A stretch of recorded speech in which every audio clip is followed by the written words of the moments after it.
Hi అండి, good morning అందరికీ ముక్కోటి ఏకాదశి శుభాకాంక్షలు అండి. ఇప్పుడే గుడికి వెళ్ళొచ్చాము, ఇంకా టిఫిన్ చేయలేదు, చేయాలి.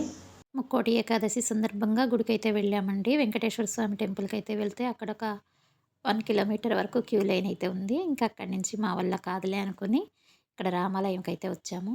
ఇది ఎన్ఎస్పి క్యాంప్లో ఉండేటువంటి రామాలయం అండి. ఇక్కడ ఇక్కడ కూడా బాగా పెడతారు. ఎప్పుడు కూడా మేము వెంకటేశ్వర స్వామి టెంపుల్‌కి 5 గంటల లోపే వెళ్తామండి ఎప్పుడు.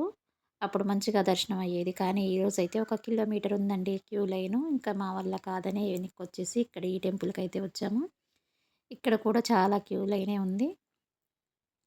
ఇక లోపలికెళ్ళేసి రాముల వారిని దర్శనం చేసుకున్నాం. కానీ ఉత్తర ద్వార దర్శనం మాత్రం చేసుకోలేదు. ఒక స్క్రీన్ పెట్టారు. బయట స్క్రీన్ మీదే దర్శనం చేసుకున్నాము. ఇక్కడ గుడి చూసారా?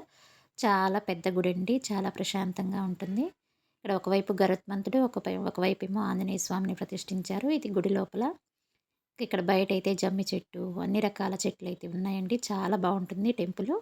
చాలా విశాలమైన ప్రాంగణంలో ఉంటుంది. చూసారు గదా! ఎంత పెద్ద టెంపులో. ఇంకా ఇక్కడి నుంచి మళ్ళీ బయలుదేరి మేమైతే రాములవారి ఆంజనేయ స్వామి టెంపుల్ ఉంటుందండి. వెళ్ళే దారిలో ఒక చోట ఆంజనేయ స్వామి టెంపుల్ అయితే ఉంటుంది. ఇంక ఇదంతా కూడా ఇప్పుడు చూపించేదంతా కూడా ఇది రామాలయమే. ఇక్కడి నుంచి బయలుదేరి వెళ్ళిన తర్వాత మేము ఆంజనేయ స్వామి టెంపుల్‌కెళ్ళేసి ఇక్కడైతే రాముల వారిని ఉత్తర ద్వార దర్శనంలో పెట్టారు. ఇక్కడైతే దర్శనం చేసుకున్నాము. ఇది చిన్న టెంపులే. కానీ ప్రతి టెంపుల్‌లో కూడా ఉత్తర ద్వార దర్శనం పెడతారు కదా! ఇంకా అక్కడ దర్శనానికి వీలు పడక ఇక్కడికొచ్చేసి ఇక్కడ దర్శనం చేసుకున్నామండి. ఎక్కడైనా దేవుడు దేవుడే కదా! అందుకే ఇక్కడ దర్శనం చేసుకున్నాము. టిఫిన్ తింటున్నా అండి.